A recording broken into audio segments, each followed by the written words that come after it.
Vacation na pala kayo. Kada araw hindi bababa sa 50 piso ang nababawas sa 100 baon sa eskwela ni Ms. Riam para sa kanyang pamasahe.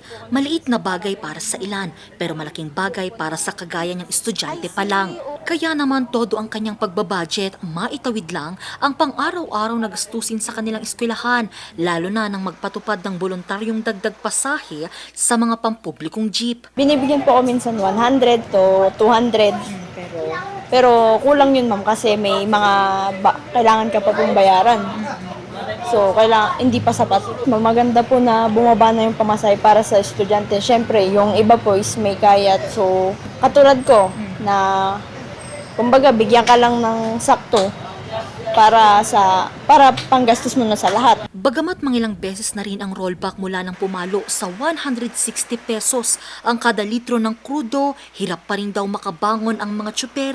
Hindi pa sana baba kasi hindi pa naman bumabalik sa dati yung presyo ng gasolina natin. Kung babalik sa dating 60 ganon, 55 pwede balik sa dati. Pero ngayon wala pa rin. Ganon pa man, nagpasya na ang DOTR Cordillera na alisin na ang voluntary fare increase para matulungan ang mga hirap ng commuters. Doon naman tayo sa side ng commuting public kasi nagbigay sila noon. Naawa sila sa inyo. Now it's time na kayo naman ang magbigay sa kanila. Istriktuhan na namin sila. We will. Maglalabas na kami ng talagang ultimatum sa kanila na stop yung sinasabi nilang voluntary on the part of the commuting public.